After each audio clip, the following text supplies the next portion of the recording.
Hi hello welcome to my YouTube channel healthy kitchen by Anitha. నేను ఈరోజు బీరకాయతో కారం prepare చేశానండి. చాలా అంటే చాలా ఈజీగా ప్రిపేర్ చేసుకోవచ్చు.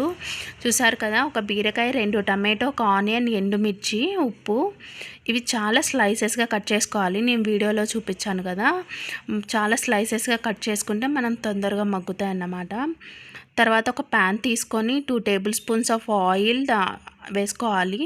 ఆయిల్ బాగా వేడయ్యాక దాంట్లో జీలకర్ర అండ్ సాసవలు యాడ్ చేసుకోండి, కరివేపాకు యాడ్ చేసి బాగా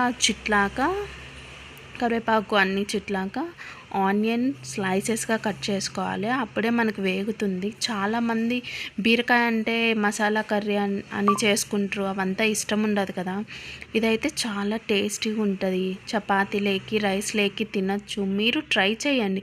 నేను చెప్పిన వంటలన్నీ ట్రై చేసి మీకు నచ్చితేనే లైక్ కామెంట్ చేయండి ప్లీజ్. నేను కూడా కొత్తగా ఛానల్ స్టార్ట్ చేశాను.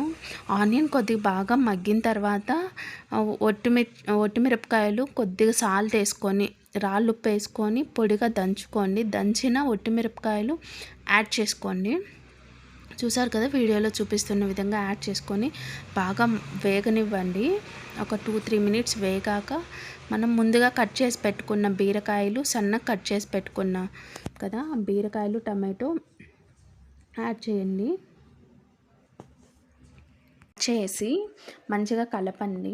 కలిపి ఒక 2 మినిట్స్ కలిపి మూతపైకి, బీరకాయల్లోనే వాటర్ వస్తుంది. కొద్దిగా సిమ్లో పెట్టుకోండి, మరీ హై ఫ్లేమ్లో పెట్టద్దు. సిమ్లో కాకుండా మీడియం ఫ్లేమ్లో పెట్టుకొని ఒక 2-3 మినిట్స్ వేగించిన తర్వాత మూత పెట్టండి. బీరకాయలో నుంచి మీకు మగ్గిపోతుంది. మనం బీరకాయలు కట్ చేసిన తర్వాత వాష్ చేసి ఉంటాం కదా, మనకి ఉంటాయి బీరకాయలకి, ఆ వాటర్ అనేది మంచిగా మగ్గిపోతుంది. కాకపోతే మీరు మూత పెట్టి అప్పుడప్పుడు మధ్యలో తీస్తూ కలపండి, అడుగు అంటకుండా.